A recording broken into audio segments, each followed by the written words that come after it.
With the Butt Kicker Gamer 2, what you see and what you hear is what you feel. Butt Kicker. The future is feeling.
After a hiatus from the Precision Racing League in 2022, Matthew Long swept around the outside in a hectic finish at Michigan to win for the first time in 5 seasons last week. Some might say it was a long time coming, and fittingly, he seeks to defend his win at a track that hasn't seen NASCAR Cup Series racing in real life for an even longer time. Rockingham hasn't been forgotten, though, and while the track is being repaved and revitalized in real life, we continue to race at the Rock in the virtual world. Hot funk, cool punk, even if it's old junk, it's still Rockingham to me.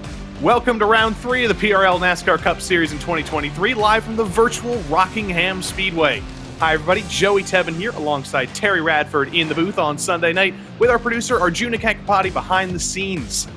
Terry, it's not the track in North Carolina we tend to go to in these next-gen cars in the 2020s. We tend to go a little bit up the road to Charlotte, but we're here at Rockingham, tight quarters, 1-mile racetrack. It's going to be some crazy stuff based on what we've been hearing. Yeah, I'm very excited to see it. I mean, this is one of the racetracks that you wish comes back on the schedule when you think of old-timey stuff. And the last time the Cup Series race was, what, 2005 or something like that, when Casey Kane won the final one? Something like that. I was actually just trying to check my own statistics, but it was in the mid-2000s, and next week we go to another track that some might call old-timey. It is still a modern Cup Series racetrack, but Darlington, always the toughest challenge of the season, and that is going to be a very, very difficult challenge. Lodged here in the middle of Rockingham and the old Atlanta Scan. Then we travel to Iowa Speedway in week 6 for the final, or actually not the final off-schedule race of the season. We go to the Daytona Road Course, and then we match up with the real-life NASCAR Cup Series schedule with Daytona, Auto Club, and Las Vegas Motor Speedway to finish off the season on March 5th in about 2 months' time. So we hope you'll stick with us for the entirety of this season.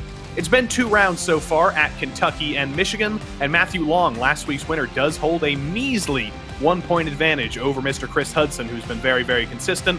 Abner Acosta, last season's playoff champion, is in 3rd. James O'Brien and Josh Daniels bring us down to the top 5. Waldo Walden, Lou Christian, both been very consistent, 6th and 7th. Richard Regan Jr. has some ground to make up, and Jeff Chandler and Pat Harvey round out the top 10. Notice no Trent Dinkle, last season's Cup Series champion. He has had a hellish start to the season this season. But his team has not had a hellish start to the season because private label Team Hype somehow are still at the top of the team standings. 1 point, though, over Love Racing, and Dirty South Racing is right on their tail as well. So it's going to be a close 3-way battle for this team's championship. 2 SGE sports teams, Pioneer and Overdrive, are 4th and 5th. YS Motorsports have had some bad luck. They're in 6th and 8th. Private label Team Hype Black, the secondary private label Team Hype team, falls to 7th. And an SGE Sports Apex and Aero Kinetics, the 223 team, round out the top 10 in the team standings. Looks like qualifying is getting ready to get underway here in a matter of moments, but the series format for the PRL NASCAR Cup Series looks very familiar to previous seasons, but the key thing here is that it is a fixed setup this season. It's not an open setup series. Nobody is working with their own setups here. Everybody is dealing with the same thing. The race is scheduled to be 185 laps tonight, but if we do have cautions, if the tight quarters of Rockingham do come back to bite us, we will have a 90-minute time deadline. The race will stop at 90 minutes dead, or it'll stop when we do 185 laps. Hopefully it's the former rather than the latter. You'll also get disqualified. We don't often talk about this, Terry. At 24 incident points, we don't often talk about that, but at a place like Rockingham, especially on the back straight where it's such close quarters, if you can't avoid an incident, you might start racking up those incident points. And you got to think with no fast repairs either. You get caught up in somebody's incident. This is one of the racetracks on the schedule that one person could bobble in 3 or 4, or, slide off at 2 into the front stretch, and it's over. Their day is going to be done. They're just going to pile everybody up. We have just heard from Mark Kalin, by the way, a correction there. It is open setups this season. It was fixed setups last season. It has just changed for this season, so we're still trying to get our bearings here. But it is open setups, and that is the truth here. But before we can go any further, before qualifying does tick over, we have to thank all the people who make every single Precision Racing League broadcast possible. And of course, first and foremost, it is the VCO.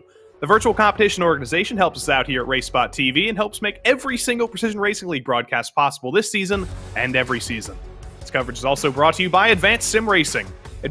Owned and operated by passionate sim racers, Advanced Sim Racing designs and builds the sturdiest and most durable aluminum profile racing simulation cockpits available in the market today. All PRL members also get a 5% discount on ASR products using the Precision5 coupon code. This coverage is also brought to you by Racebox Sim Racing. Racebox offers mid and high-end button boxes for sim racing enthusiasts, from the casual gamer up to the most meticulous sim racing driver. Competitively priced and carefully handcrafted, their button boxes are an enjoyable addition to any sim racing setup. Visit RaceboxSimRacing.com and also get a 5% discount, also using the Precision5 coupon code.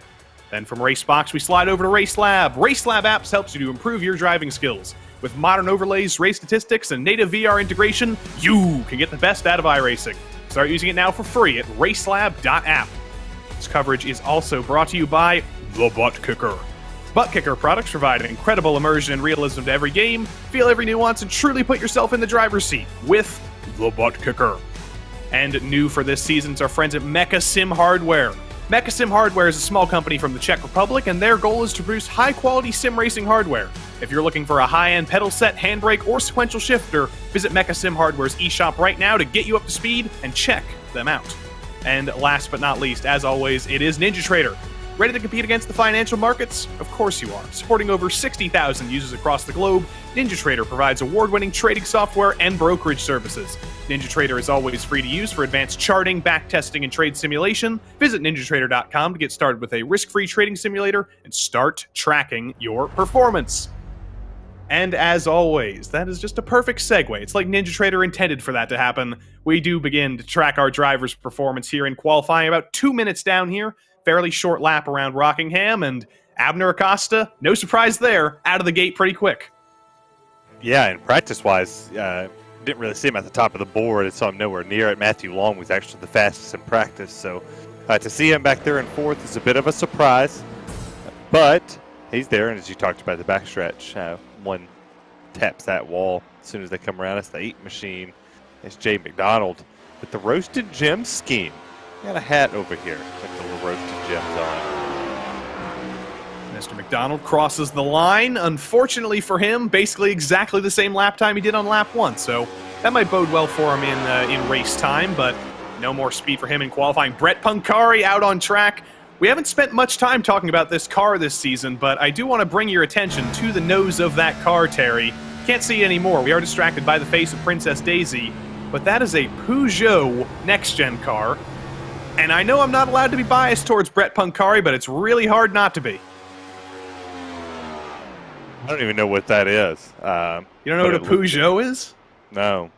It's a French manufacturer, and clearly it's given him a lot of speed because Brett Pancari in the Peugeot Next Gen, he does have experience here. I do believe they have raced here many times in the past in the FTF Cup Series, where Brett Pancari has a ton of experience, and clearly it's going very, very well for him. He's outqualified Robert Besaw Jr., and it's only about 400s behind our defending champion in the Truck Series, Richard Regan Jr.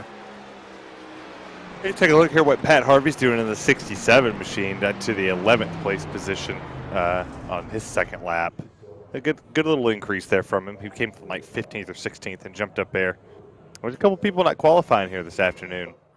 You are correct in that. There's a couple who were a little bit naughty last week, and in the prior weeks, they weren't allowed to qualify. The hammer of the stewards of Charles Sumner has come down on Mark Kalin, Clayton Ham, and Trent Dinkle. Trent Dinkle is actually from 2 weeks ago. He had such a severe penalty that he had to serve 2 penalties, and he was not allowed to qualify this week or last week at Michigan. Mark Kalin, I actually don't remember why he's been penalized. He did bring out a caution at one point. Actually, yes, I do. I know exactly why that was. That was when he lost it coming out of the pits, or coming into the pits, and he brought out the cautions. That's why Mark Kalin was not allowed to qualify this week. And Clayton Ham also caused an incident, I believe, in one of the earlier cautions in last week's race at Michigan. So them 3 not allowed to qualify, and a whole bunch of others are just, frankly, electing not to qualify here. It's a tight track. It is a mile long, so it's not a short track, but it certainly races like one with how close things get. Yeah, and the exciting part about this race is since it's not necessarily on the calendar, all of these drivers spend a good bit of time either getting a setup ready or buying a setup, whatever one they did for the week to prepare for this. It took a lot of setup builders, probably about 3, 4, 5 days just to get the balance right here at Rockingham, because this ain't the normal around here, and you can't run the Darlington set here. I tried. It sucks.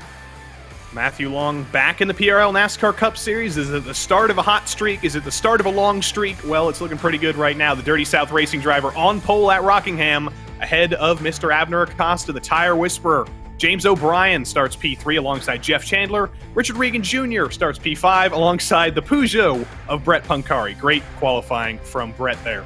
P7 went to Robert Besaw Jr. alongside Dirty South Racing's P8 Taylor Stout. Josh Daniels and Luke Christian, both stars from last week at Michigan, round out row number 5. Pat Harvey topped the practice time sheets, could only go P11 in qualifying. He starts alongside Joe Hoggard in P12. Unlucky 13th went to Jordan Slater alongside Richard Pruitt. Stephen Hassett had a little bit of trouble at Hickory on Wednesday night, but he starts P15 alongside Eric Papineau. Byron Johnson and Mike Witt bring us down to the 9th row, but the hits keep on coming as Brandon Walter and Jay McDonald make up row 10. Where's Waldo Walden? He's right there in those Pit Vipers, I believe, alongside Jose the Funky Colt Medina on row 11, rather. Tom Massey, the last driver to set a qualifying lap time, and then we get into the drivers who elected not to qualify or weren't allowed to qualify. Johan Seminario will start 24th with no qualifying lap time. Trent Dinkle was naughty last week and the week before. He doesn't get to qualify. Chris Hudson and Charles Sumner elected not to qualify. Mark Kalin and Clayton Ham weren't allowed to qualify. Ken Olland was allowed to qualify, elected not to. And then Joao Guerra and Roy Grande round out a 32-car grid here at Rockingham. Terry, you can even see it here on the stationary shot as everybody sat here gridded up. There is no 1-mile racetrack that is as narrow and as bumpy as this place. Dare I say it's like the Sebring of ovals. We do go here somewhat frequently in the off seasons, but it is just a great equalizer and a great challenge. I do love that comparison. It would be the Sebring of ovals, because it has a lot of character to it. And I know a lot of people throw that around, but the word character just doesn't do this place any justice. When you watch the old races from back in the 80s and 90s and in the 2000s, when the racetrack finally stopped being used, and then when the trucks came back, this track just never changed.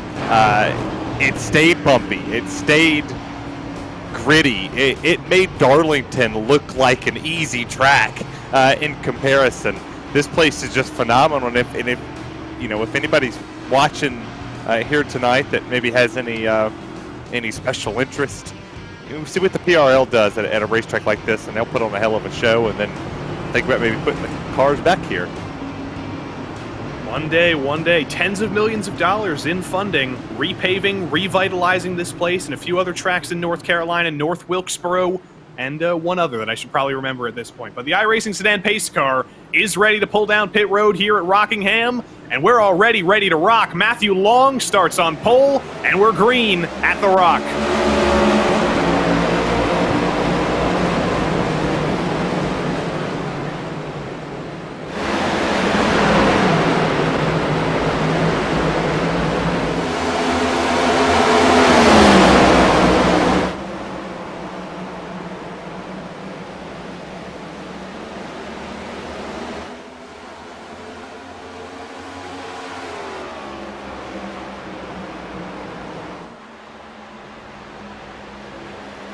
Clean and green through the whole of the field on lap 1. Richard Regan Jr. getting aggressive. He's already made up 3 spots from his starting position.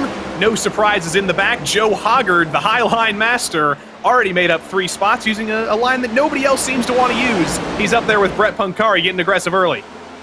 Yeah, that wall is going to be tested throughout the race. You're going to see him go and migrate from the bottom all the way up to the wall. With the open sets, it makes this a little bit more different. You can put more load on one side or the other. Really change the balance of these cars, especially the next-gen cars where they like to float too much on that left side. You can make them float the right side a little bit more, kind of even the balance out here as you see Luke Christian on the bottom hitting that yellow line. You see how that car is just moving up and down, even with the next-gen car, with the lower springs and the lower downforce on them. You see here that you're getting a lot of bounce in the front end. Feeling all the bumpity bumps, but Joe Hoggard still trying to use the high line, but he's getting clogged up there. Brett Punkari's trying to do exactly the same thing, but for whatever reason, whatever setup he has on that Peugeot, I'll say in air quotes, it's clearly not as happy up there as Hoggard is. It all depends on how you're driving it, too. You can sail it off in here a little bit more than normal, kind of back the car down going into the center, and then allow the run off. But the more you attack it, the more you tear the front tires off of it. The rear tires are going to get weird. You're going to start sliding up the racetrack. You're just going to push tight for no reason. But he's running a whole lot higher than everybody else in this field so far. He's went to that 3rd lane. Everybody else is kind of sitting in that 1st or 2nd groove. As you see Stephen Hassett, he's right there in that sweet spot, right in the middle. Everybody else is up there trying to touch the wall. Don't tell anybody I told you this, but Brett Punkari is actually in a Ford Mustang. He's not actually in a Peugeot, but that's beside the point. He is still trying to make it work. He's still riding high up there, but his fall through the field continues. In the opposite order, Richard Regan Jr., disappointing qualifying by his standards down in P5. He's made every single pass on the racetrack, on some of the toughest guys to pass, and now he looks forward at Matthew Long. Yeah, he's doing a good job here. They're riding the same line. You see the top 4, top 5 sits on that bottom, but you see he's about a foot off that yellow line. And that takes a lot of skill to be able to hold that consecutively throughout the race. You see James O'Brien's following Abner Acosta. But you see the difference here. Abner and O'Brien are down here on the bottom. They're trying to paint that yellow line, which was the traditional line around Rockingham back in the old days when NASCAR Thunder 2003 was a thing and you were racing around here in those cars. But Richard doing a good job going up there to that outside, trying to find speed, not playing follow the leader, and Matthew Long, who was fastest in practice and also fastest in qualifying as pole sitter.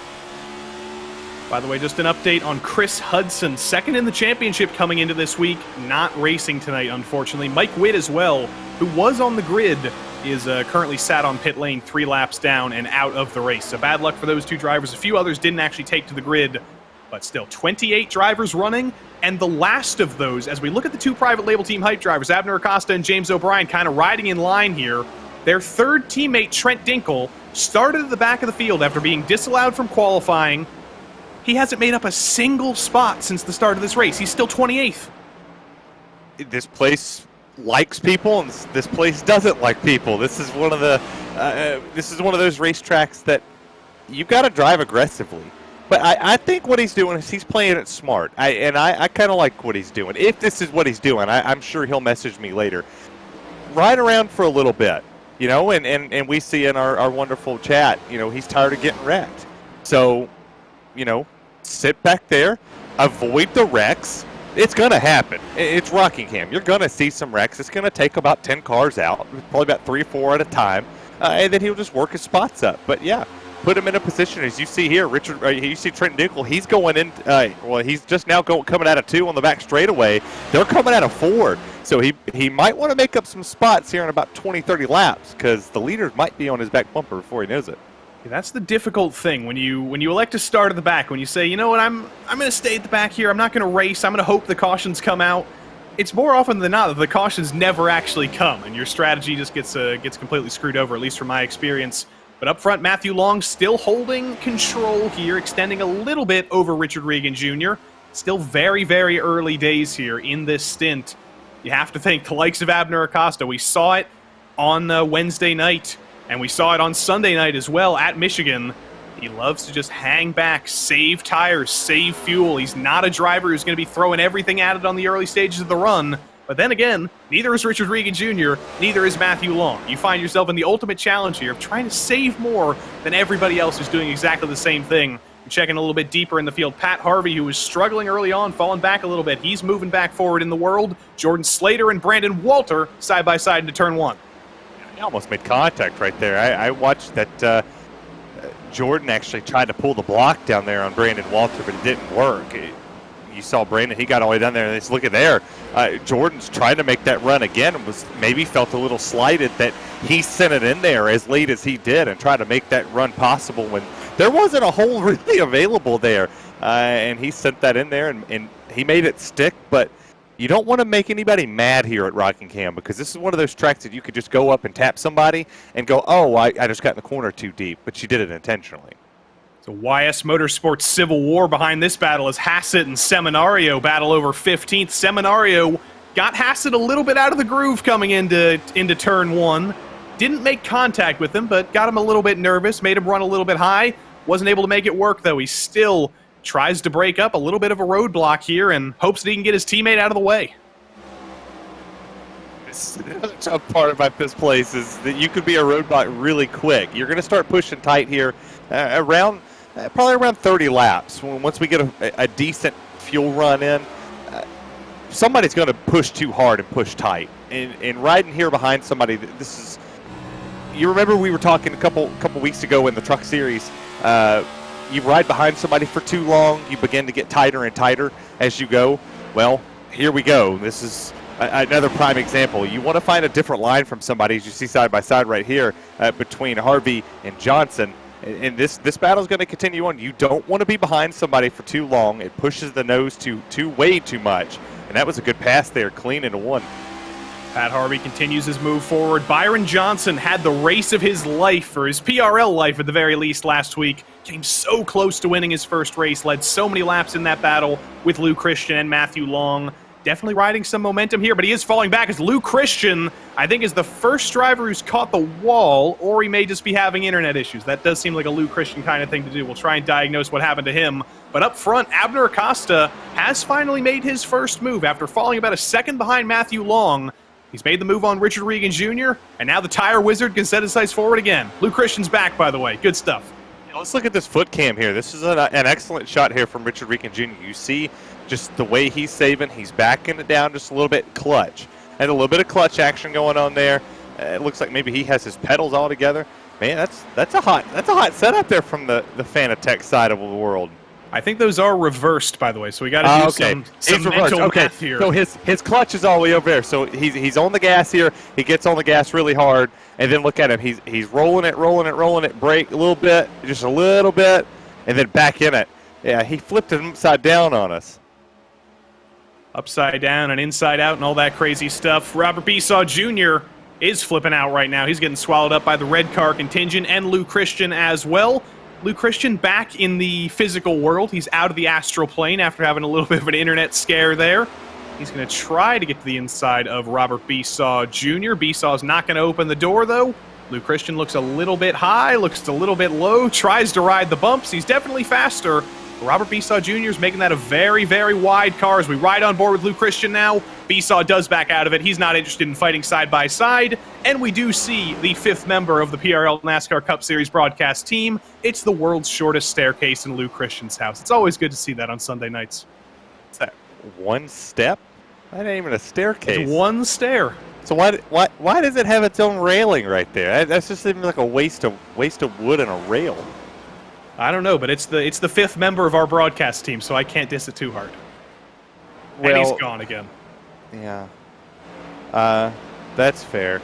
Well, good for the staircase for making its appearance. As you know, I was hoping that Arjuna never watched this broadcast or watched the Wednesday show to put Mark Kalin on the board because Kentucky beat Tennessee in basketball Saturday.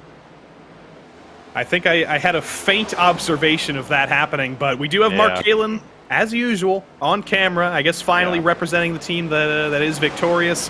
He's moving his way forward slowly but surely. He was another one of those drivers who wasn't allowed to qualify. He's moving his way forward. Pancari falls back, and I think you just got a little bit of a signal there. Yeah, he knows we're on him, and it's crazy because he had doubts. I told him Tennessee wasn't going to lose. They lost, and if he would have took the bet, we would have went on cameras Wednesday for the Truck and Xfinity Series, because, yes, there's multiple nights of the PRL here on RaceSpotTV. I would have been in the Kentucky Wildcat hat, like when he painted his car Tennessee orange for me. He's looking to go right here. He goes into the 16th position. He just made a really good move there on how do you pronounce it? Seminario. Seminario is struggling. I think he might have gotten into the wall on the previous lap because he was struggling there. Kalen gets to his inside. Brett Pancari now gets to his inside. Brett Pancari does not live in a game store, by the way, but that looks fantastic. It is a glamorous basement. We saw that a lot of times in the GT4 series last season. I'm very happy, frankly, to see Brett Pancari back where I know he is strong. He has so much experience in these next-gen cars specifically that it was great to see him on the sign-up list here for the PRL NASCAR Cup Series. And, of course, it's great to see somebody having a little bit of fun with the manufacturers because, of course, we need more manufacturers in the Cup Series. We need more manufacturers in all of racing. Why not bring Peugeot to America? As we tune in a little bit further ahead here, Lou Christian, he's been having some internet troubles, but he's been having some troubles as well. Josh Daniels has kind of streaked off into the distance in P7, and Christian is fighting back, a fight back from Robert Besaw Jr. Yeah, he's a little slower than the drivers that are behind him. He ran a 25.278 to a 25.1 from Robert Besaw and Pat Harvey. So those two are a little faster, but it's just going to be around timing here. It's about how can you set them up on the entry? Can you set them up on the exit? And you see the battle going on here. Pat Harvey's catching Besaw. He's just a tick faster, not too much faster, but he's there. It's enough to let him know and scare him a little bit. Producer Arjuna has just come into the chat saying that my pronunciation of Peugeot makes him giggle. So I'll go more fancy. I'll go Peugeot. That's what the British people always do. They go Peugeot, and that makes American people think that it's Peugeot. But no, it's just It's French. It's French people. Gosh darn it. I guess I shouldn't say that. We're in a French-Canadian league here. And Pat Harvey to the inside of Robert Besaw Jr. Going Dutch. I don't know where this nationality joke's going. It's also why RaceSpot doesn't put me on very many foreign broadcasts, because I will butcher anybody's name. American, European, whatever. It's all the same. Everybody's name is equal. You can all get butchered together. It's just it's how we roll here. As you see Jeff Chandler and Taylor Strout and Joshua Daniels back here fighting for that 5th place position. They're kind of stretched out just a little bit, but there for a little bit. Taylor Stout was actually making some moves up here. Was able to really get a good exit through 1 and 2. You see right here through 3 and 4 making moves, but you see the balance of the car starting to go away a little bit. We're 34 laps into this stint. Still no yellow flags, knock on wood. So these tires are really hollering right now. Everybody's trying to fight something different. One person might be loose, one person might be tight.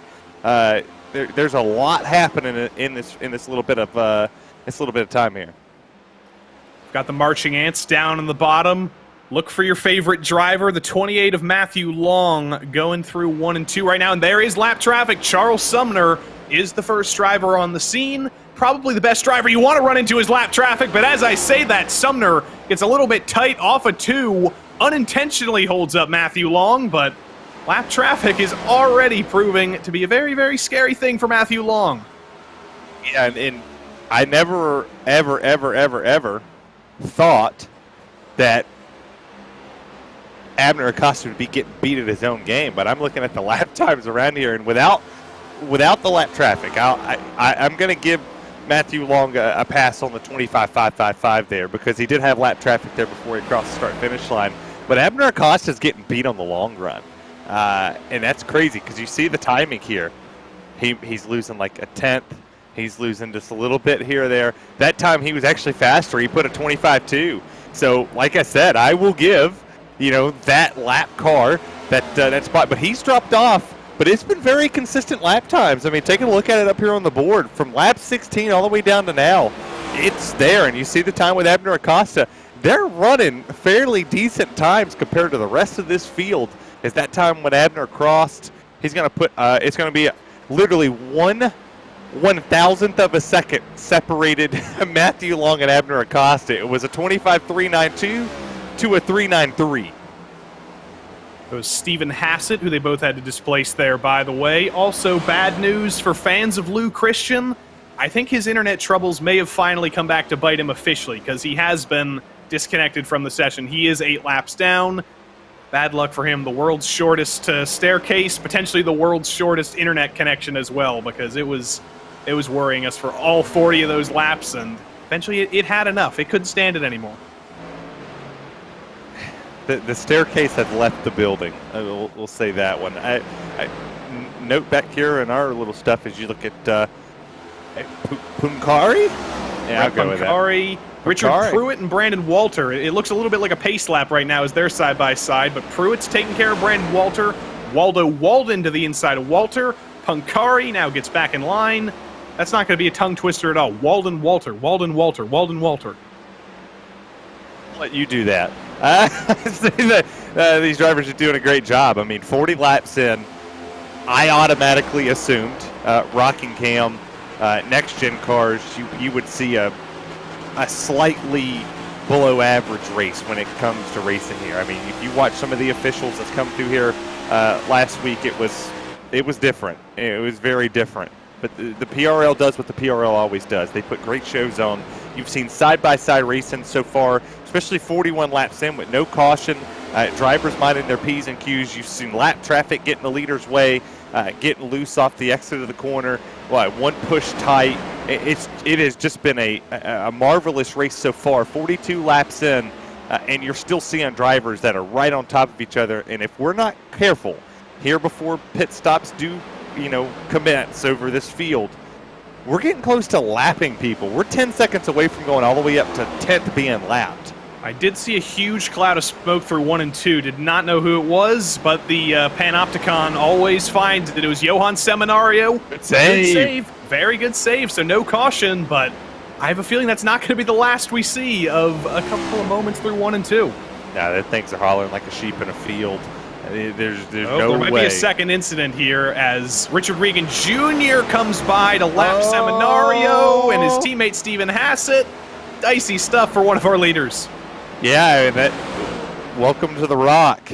You don't have time to breathe here. This is like Martinsville on steroids. There's no rest for the wicked. If you catch somebody, you're driving the race of your life. Somebody's in front of you. Somebody's always behind you, ready to capitalize on it. And like I said, we're 10 seconds away from lapping up to the 10th place position and 11 seconds until we get to 9th to start putting people a bunch of laps down. And I'm pretty sure he's all the way up to 20th, or close to 20th here, putting them a lap down.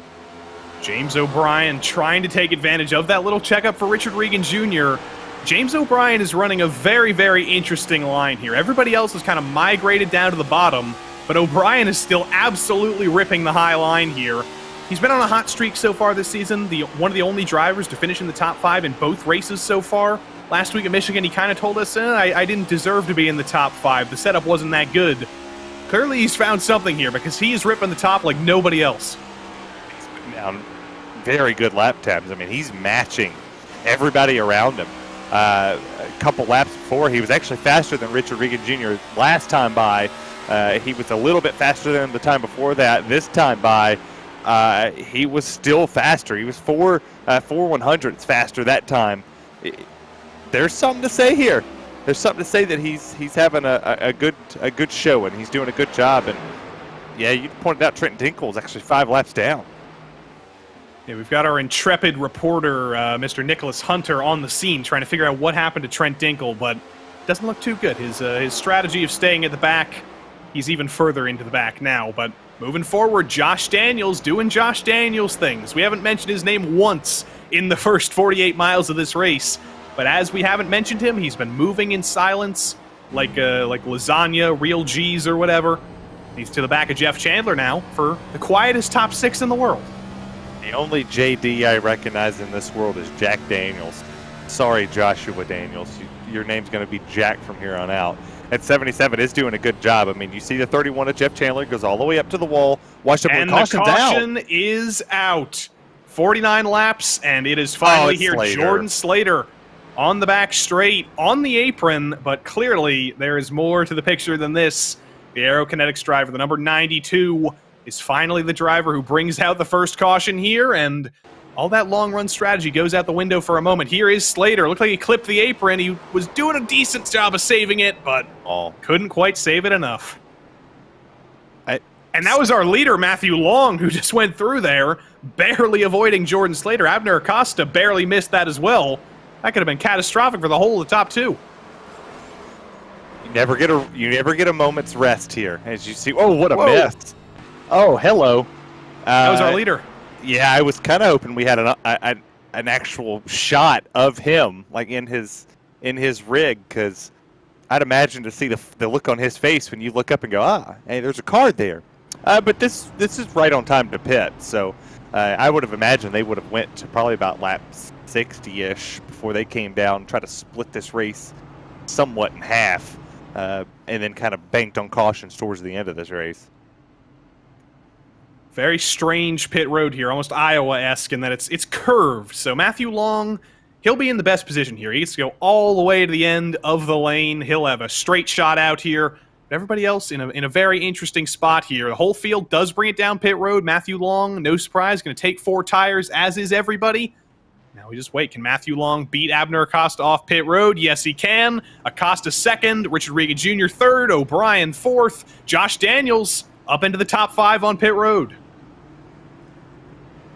Yeah, this is that was no surprise. Everybody takes 4 tires here. Did Jose Medina stay out? Yes, he did. Jose the Funky Cold Medina has stayed out, but he is going to pit again. I think he's just getting his 1-lap lead point here, because, yes, he has brought it down pit road. I don't know if he's actually going to get the point for leading the lap. I don't know if he made it to the line before Long did, but it was a valiant effort for Jose. You might as well try to get that bonus point. And also, the internet troubles that I mentioned for Lou Christian, that is also what struck Trent Dinkle, last season's champion. Wasn't allowed to qualify, started at the back to stay out of trouble. Unfortunately, the trouble came from the mysterious cables under the sea, and he falls to the behest of the internet. Well, at least we're not having troubles like, that virtual Le Mans stuff. I heard they had a little bit of chaos here, but 2 drivers. It's individual here on the eye of racing.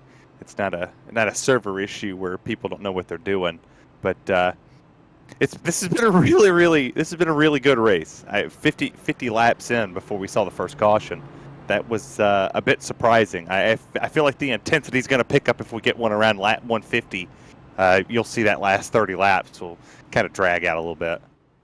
Off pit road, it was Matthew Long, Abner Acosta, Richard Regan Jr., James O'Brien, and Josh Daniels, your top 5. Then Chandler, Stout, Harvey, Besaw, and Joe Hoggard, the top 10 here.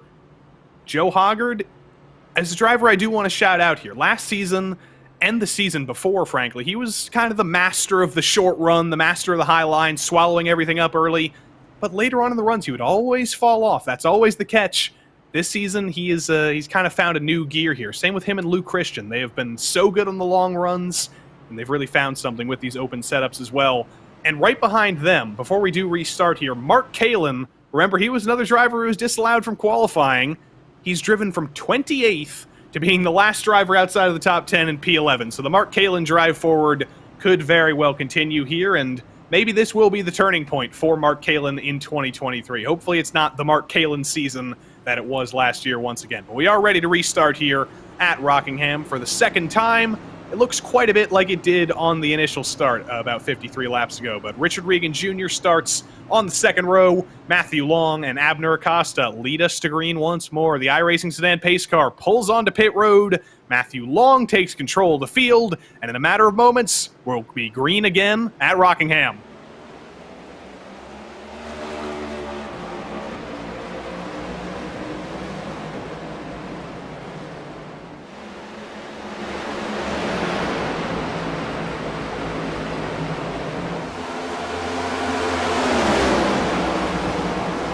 Regan Jr. and James O'Brien both taking advantage of starting on the bottom, stealing spots from Acosta and Daniels respectively.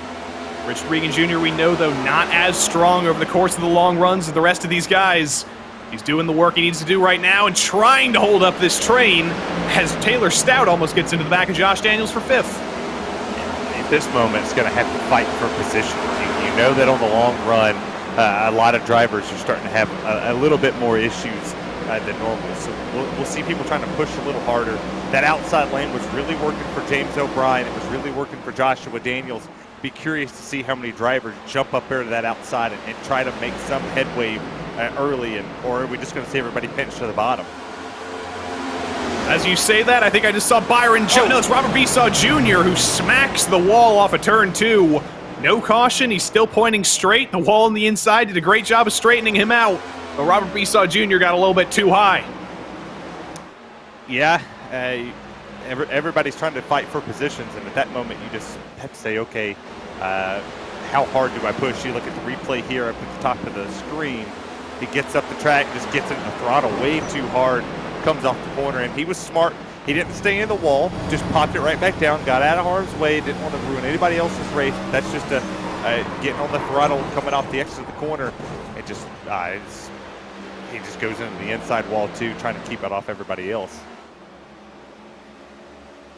Abner Acosta, the private label team hype, lead bullet in this race. His teammate James O'Brien keeping him company, but Abner was very, very strong over the course of that long run. Unfortunately for him, though, we did mention the problem was once he got by Richard Regan Jr., once he was able to drive up into second, him and Matthew Long were basically dead equal on speed. So he's going to have to figure out here, first of all, how do I not lose all that time I did in the previous stint to our race leader? And secondly, how do I actually make the pass at Rockingham? Maybe he can look back to his teammate James O'Brien, who's currently being passed by Josh Daniels. Yeah, Josh Daniels swapped up lines a little bit. He was on that outside groove early in this, and now you see him. He's riding that bottom. He put the 33 to the outside, sticking him there. But James doing a good job. That time he had to back out, got a little too tight. Had to roll the throttle coming off the exit, going down the back. So now you're going to see what can the 77 do of Joshua Daniels. Can he go up there and pass these drivers?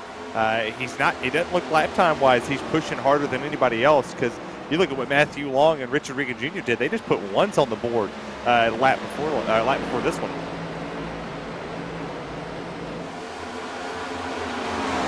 Brandon Walter also trying to run the high line a little bit further back. Every single time we cut to that camera on the back straight, I see Brandon Walter in that baby blue car just fading up a little bit. Every time he does just barely manage to avoid the wall, but he's playing with inches here.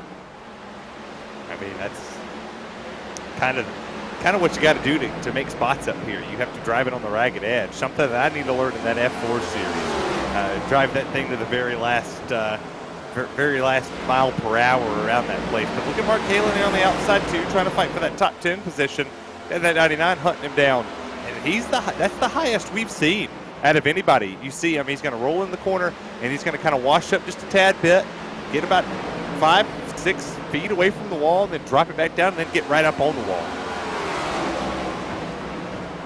Byron Johnson next on his list. Can Brandon Walter pop into the top 10 here? Not quite.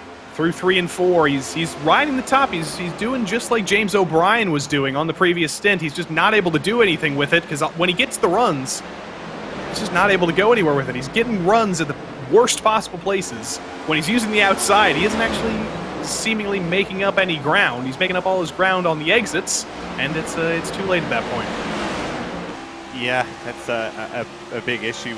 I don't know if his car just doesn't handle well on the bottom, but you would have imagined that you're getting the run off the exit. You look on the board with him here. Good shot. He goes all the way up to that wall. He'll be very quick to get back on the throttle. He barely cracks it. He stays 3/4 throttle all the way through. He's going to ride down the back straightaway. If he gets a big enough run, he just peek down to that low side. Force your way in there and make him check up. It's almost like he's driving this place like a road course. It was just slightly confusing there, but he's got his own strategy, and he's going to try and work with it. We do check back in here in this little hornet's nest. As always, in the PRL NASCAR Cup Series, it's the red and black cars that always seem to find each other on track. Daniels and O'Brien still trying to resolve their issues, and Taylor Stout rides behind. He can still see his teammate in the distance, Matthew Long, leading this race. He sure wants to make this a Dirty South 1-2. Yeah, I would just imagine you just sit here and ride for a little bit. You're sitting in 6th, just kind of hang out, let everybody else burn their stuff up. You're looking up here at the ones in front of him. I mean, he's got O'Brien, Daniels, Acosta, Richard Regan Jr. At some point in time, they're going to burn it up. Well, maybe not the top three, but everybody else might. If the top three's they were on rails before we ever got the caution. But Stroud, speed-wise, he's right there with him. He's, right where he should be speed-wise. He's got Chandler behind him, is just a tad bit faster. The Acosta closing has happened once more. Acosta currently accosting Richard Regan Jr. for P2. This is exactly what we saw in the previous stint. Richard Regan Jr. bursts out of the box. He's got a ton of short run speed, and the Tire Wizard always has something in his hat here. Even just through 1 and 2, you can physically see the gap falling as Abner Acosta seemingly has much, much fresher tires under that number 5 entry. That Toyota Camry of Richard Regan Jr. is not going to become any narrower, though. It's going to be a difficult pass for Acosta, but he peeks to the inside down the front straight, and Acosta will find himself in second once more. Regan not going to put up much of a fight there. Acosta's teammate James O'Brien as well, trying to do the same thing to Josh Daniels for P4, and he's going to be clear off of 2 as well. Yeah, you got to really look there. Both of them making the pass simultaneously, and seemed like the exact same spot. Just made it work, made it stick, and went for it. But you go back, you talked about the 5 in its tire-saving mode. They're all on 20-lap tires. The difference is how your steering input goes, how your throttle input is, how your brake input is, how much do you use, what point do you go. There's a lot to learn when it comes to saving tires that even I wish that I had Abner Acosta's brain or Matthew Long's with the tire-wise, because they make 50-lap tires look like they just put 4 sticker ones on it. Charles Sumner is definitely hoping that he could steal some of those Abner Acosta tire skills, hearing that there were a couple of setup changes on the pit stop there in the Whataback/car Ramrod camp for Charles Sumner. Didn't seem to work very well for him. He was plowing tight in the previous run. He's plowing tight on this run. I have to imagine he's not alone in just absolutely tearing up the right fronts here. Yeah, I mean, I would go back, and I'm not throwing anybody under the bus, but I would go anybody maybe 10th on back. It would have to be fighting something. I mean, you would imagine that the leader came out here. Matthew Long sets on the pole. He had it from the start. He hasn't really let up. He's been the fastest driver virtually every lap. I mean, there has not been a time that you looked up at the board and said, man, he's not the fastest. He has the fastest overall lap of the field, minus what Richard Pruitt laid down. But, yeah, 1 lap's fine, but his consistency across the board has been fantastic in that 28 machine. So somebody's fighting something. And a lot of these drivers, lap time-wise, what you see here is like 24 9s, 24 8s, 25 0s. That's 23 laps into the run, and you would have to be going just too hard in the corners, and maybe the setup's off, or maybe just driving it wrong. Here comes Taylor Stout, still trying to make those few moves he needs to make to get closer to his teammate. The 66 versus the 77. Does the numerology work in Taylor Stout's favor here? Running a little bit of a different line than Mr. Daniels, running a little bit lower through the center of the corner. Doesn't work out for him, though. Still just riding on the bumper of Josh Daniels, hoping for him to make a mistake. Doesn't come often, though. One of the most consistent drivers in the PRL NASCAR Cup Series, Josh Daniels, I believe scored the most points of anybody over the course of 2022, and still is riding in the P5 position right now and hoping that he doesn't get the bumper from Taylor Stout. It got pretty close that time. Well, you talked about riding this place like a road course. It's kind of the same mentality when it comes to actually putting yourself in a different situation. Is you want to force somebody else into the mistake. You don't want to make them be the mistake. You want to force them to make it. You don't want to go up there if you're Stout and push Daniels up the track. That's not right. You shouldn't do it regardless. But if you get up on the back bumper like you saw there, he drove it in, really got close to the back bumper of that 77 machine, and just was kind of hoping that maybe he would kind of move up the racetrack. He would wash up a little bit, maybe mirror drive more than what you normally would here at a place like this. But he didn't. So you talked about the points, the man who just consistently gets points, doing a pretty good job here so far, just holding that top 5 down. Remember Brandon Walter, our high side king? He is on struggle street right now. He got into the wall a little bit earlier. There's a pretty big scrape to the right side of that car. And Richard Pruitt has found his way to the back of the number 99 for P12, as has seemingly half the field. There is a hornet's nest ready to swallow up Brandon Walter. Well, it's kind of like that saying, if you're on the interstate, there's one person that's tailgating you, they're probably the problem. But if you have 10 or 15 behind you, you're the problem, you should move. That's what, well, welcome here. Maybe caught a piece of the wall, definitely overdrove that car, or overdrove it quite a bit. And now he's seemingly finding that, the setup over time starts to fade away. You're 81 laps in. You've had a lot of green flag runs on this. The track has kind of changed. The rubber's been laid down. You have to change with the track. This race is not over for that 99 of Brandon Walter. He's got time to make some adjustments. I'd imagine that he's tight in, probably tight off, maybe loose in the center. Maybe make a couple swings at it, lower some air pressure down, get a little bit of grip off the exit. I do just want to say I was very happy to see some Logitech G29 representation on that Richard Pruitt Zoom. That's some good stuff for Mr. Pruitt there, doing a much better job at Rockingham with a G29 than I normally do. But here is that checkup behind Brandon Walter. You can see the effects of it. It goes all the way back to McDonald and Pancari and Papineau. Here comes Brett Pancari onto the inside of Eric Papineau. The lap car of Chris Hudson ahead, trying to figure out where to go. It really does look like I-95 right now back here. I just drove 95 up 3 hours north, and people think they're faster than what their car says that it is, but it's not. I quickly... I'm not going to incriminate myself and said that maybe I went above the speed limit, but I definitely did not go the speed limit, and I made it there faster at 3.5 hours. But yeah, if somebody's on your back bumper and they're tailgating you and you're going 10 mile an hour over the speed limit, that's their problem. They need to figure it out. But if you're going under the limit of what it should be, you're definitely the problem. You probably should move and go to the other lanes that are designated for the slower traffic. But you're looking here at Eric Papineau having a solid-ish run doing here. As you say that, we just tuned away mid-massive slide. It was a great save from Papineau there, but I was worried that was a curse from you there, Terry. Well, he's used to it. I curse him in RSR, so let's not throw that one out there that maybe I do that. So yeah. Looks like the real trouble here is with Byron McDonald now. Slater behind. Slater, by the way, good to see him back out on track with that heavy damage, but I think that heavy damage is helping Brett Pancari, who pops to the outside of Slater, pops to the outside of Clayton Ham, by the way. That's not McDonald, and that is the 2-for-1 special for Brett Pancari. Great move around the outside. It's the same special that Hardee's is having down the road. 2-for-1 breakfast biscuits, and it's like the loaded breakfast ones, too. It's like an omelet biscuit. It looks pretty good. But I'm surprised. I'm actually quite shocked at the fact that there's two different runs that happened, right? We had the 50-lap run where drivers it looked like their setups were perfect, Joey, and now we're 36 laps into a run here.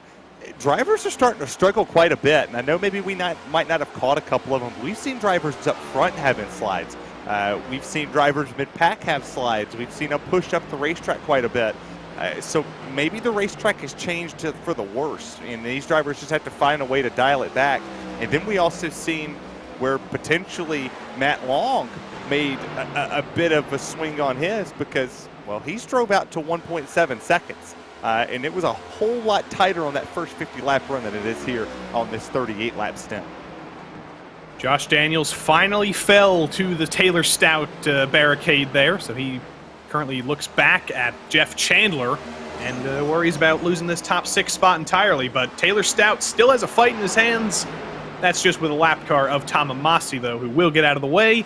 He's frankly just hoping to survive to the end of this race. That is what Tom Amassi needs right now in that 0-5. In this series and in the truck series, it's just continued on from 2022. There were so many drivers who we circled in 2022. Tom Amassi, Mark Kalin, a few others who just needed to get the bad luck off of their hands in 2023. Still hasn't happened for Tom Amassi, though, but hopefully he can finish here. And speaking of the devil, Mark Kalin up into the top 10 and looking at P9 right now, fighting with the Highline Hogger, Joe Hoggard. Yeah, there's a lot of drivers Steve Loving was one of them that we circled and said, man, this would, if he could just shake the bad luck, if he could shake the issues that he's had over the race time, where it's not even him catching himself in problems. It's somebody else creating the problem to take them there. It's the same thing with Mark Kalin. Tom Amasi always seems to get swept up in somebody's issues. Trent Dinkle gets swept up in other people's issues. There's quite a bit, as you see the slide there from Mark Kalin off the exit. There is just a lot of people that just have issues and just can't seem to figure how to swing them off the bat. I think Byron Johnson may have had a little bit of a touch with the wall. He saved it, but he did lose out to Waldo Walden and Brett Punkari, so we'll see if we can diagnose what happened there. But Joe Hoggard going full drift mode off of turn 4, and here is Byron Johnson. Also on Struggle Street, we're getting to that late stage of the run. 40 laps in, 42 laps in. Tires are currently not happy to be under cars. And like I go back and say, what a difference a set of stints have went. I mean, 50 laps. At the 43 lap mark, we were sitting here going, man, these cars are driving really good. This would be a great race to watch if we were to put the next-gen car back at the Rockingham Speedway on this configuration. Not a repaved one, but this one. And here we are, lap 43. The sun's been beating out on this racetrack. We put 95 laps on it. The track temp's raised. The rubber's been laid down in that bottom groove. That outside lane really hasn't come in the way we thought it would once we saw drivers up there quite a bit. But my goodness, what a massive difference. And you go back to the point too of this is the Sebring of ovals. The same thing happens there that's happening here right now. We sit on the hood of Byron Johnson's car for a very important reason here, because would you look at that? I thought we were about to circle some damage, but no, we have better priorities here, Terry. Yeah, it's a good old standard 6-speed. I like it, just to remind yourself that you have to shift. I love it. I absolutely RPM love it. Transmissions, proud sponsor of YS Motorsports. Yeah, maybe. A little bit of representation. That's a perfect way to represent it, too. It's either I do like that we have an illustrator that Arjuna brought out that I can draw on the screen for you.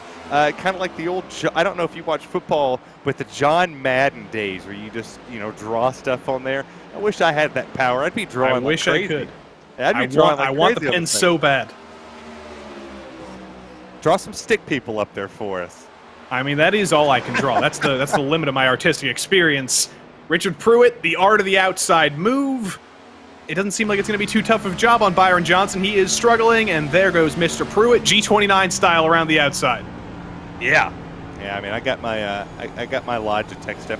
We love Logitech in this household. I love any wheel that connects to iRacing and connects to the community. Who is that slow on the back straight? Was that Mark Kalin? Oh, it was. I don't know if it was, because it looked like a white car. It may have been somebody else, but either way, Mark Kalin has also gotten into trouble. There's definitely damage on the left front of that car, and I think it was Mark Kalin. I think my eyes deceived me. What a save! Oh, couldn't quite keep it out of the inside wall, though. He had that thing sideways, and it's hard to save these next-gen cars. Even in a place like Talladega or Daytona, it's very hard once you lose it. You lose it. You look at the replay. Let's listen. Oh, he caught the gas too much. He was in 5th. Bam. Crunch. Yeah, and that's just a small wrinkle in it. These composite bodies, just like the Xfinity cars, they can handle a little bit. A place like this, aerodynamics really, it means something. It's going to hurt him straight line speed. If he knocked any of the toe out, it might hurt him when it comes to steering. With the individual steering with the rack of pinion, when you come out of the corners, the load changes. It might throw him off just a tad bit, but nothing too wild. Josh Daniels and Jeff Chandler battle here. It's been more of a war, because it's just been slow. It's dragged out. There's just been slight progress forward. And Jeff Chandler, he's still moving forward. He's winning the battles every lap, but this is a very, very long war for P6. I never underestimate your analogies on where you go with something. That was good. That was really good. You kicked it back all the way to the test of time with the war references. It's huge. But yeah, they're going at it. And this is what you want to see is consistency within yourself. You have the rabbit in front of you. The rabbit right now is at 77. You don't worry about what that 66 is doing out there in the distance, like 2 seconds up. You don't care what the 33 is doing up there either. You care about what's in front of you. And right at the moment, he's been chasing him for pretty much the whole race, and they've just stayed right there. And then Pat Harvey right behind this, all he cares about is the 2 in front of him. He don't care about nothing else. He ain't got much chasing him either.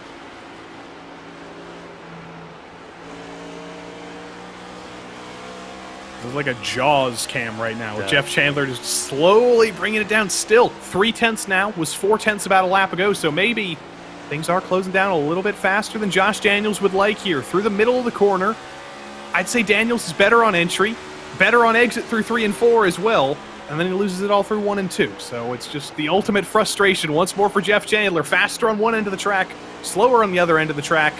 You just get to sit there for a little while longer. Well, you talk about that and why you think these corners look the same. They're polar opposites. They're both very bumpy, but you know, at the end of the day, they're very different. And I think it's funny that I was just about to say they were going to pit probably about lap 20 with the 60 laps. They're going to go about 60 laps, pit about 120, and then our wonderful Nicholas Hunter pops down there and says, "Oh, bring the caution." Jordan Slater in trouble again. He was the driver who brought out the first caution, and about the same time in the stint where he brought out the first one, almost happened again. He has stayed out of caution range. He kept that car pointed straight. He's going to bring it down pit road. But once again, I say he's not the only driver having those struggles. Are we going to make it to lap 120 before the caution comes out? That's the question for everybody. And I hope so, because if we do, it's going to really present a very unique challenge, because you're going to see what driver wants to stay out. It wasn't even Slater's fault there. It was Byron Johnson checking up. Slater had to check up for him, and there he goes. He missed the wall, too. That's what's impressive. He didn't hit it. I think he did hit the outside wall, but he did stay out of the inside. That's hard to do here. It's like when Jimmy spun at Dover. Oh, caught that wall, but yeah, who cares? He didn't clobber it. He just barely tapped it. It was definitely a code brown for Lou Christian as well, and there was somebody else behind. I think that was Joe Hoggard. Got very, very close to being involved in that, but luckily does live to survive another day. We tune back into the Jeff Chandler hour as he's just riding. Still, 4/10, 3/10 every single lap. He's clearly got some speed in that car, but he can't pop to the outside. He can't do anything on Josh Daniels. It's like you're fighting against a rock. Josh Daniels does not make mistakes. You said the Jeff Chandler hour. It just made me think of the golf channel. Welcome back to the Jeff Chandler hour. We're following pit stops, so maybe it's happening here soon. As he begins to chase the 66 and the 77 here, and he's still making no progress on that point turn. There's so many more commentator impressions I could do, but I'm gonna hold back. I'm gonna hold back for now. I'm not gonna talk about how the wheel is still and perfect for Josh Daniels up in P6. And as I say that, the wheel was not still and perfect. That was actually his worst 1 and 2, I think, in the past 60 laps. Because here comes Chandler through 3 and 4. He's finally had a good run. Is this finally Chandler's chance? Well, I would hope that he makes the opportunity and makes that pass here soon. I mean, we're gonna see pit stops here soon. I mean, probably about 8 to 10 laps ish. We start seeing drivers come down, but you're seeing all of these drivers having issues. But you see the Reaper Speed Labs on there. It's good to see somebody running an outside setup shop on here, and I'm sure that. He's very happy to be running that setup right at this moment, because they built some really good stuff over there. So I hope then that Johan Seminario gets in the way there, gets out of the way, luckily. So Josh Daniels survives to live another day, but I'm not letting this music reference die out here. Josh Daniels is a little bit like the Blue Oyster Cult, because he's thinking right now, don't fear the Reaper. Oh. That's good. That was coming out whether they liked it or not. The caution could have come out. Blue Oyster Cult had my first priority there. It's never a dull moment. Oh, there we go. Pit stops happen. That's a little early than what we thought there with Brian Johnson. He's coming down. He's already one lap down, but people starting to make pit stops right now. This is going to be a big swing. You'll see a 2-second difference when it comes to lap time. So when they come off the racetrack, he should lose a couple, probably about 2 more laps if the pace stays where it's sitting at, because you got a 25.8. Being ran up here by your leader. It's a 25.7. And then you got this Hornet's Nest right here. It's that paint scheme back there, a little throwback to Jamie McMurray.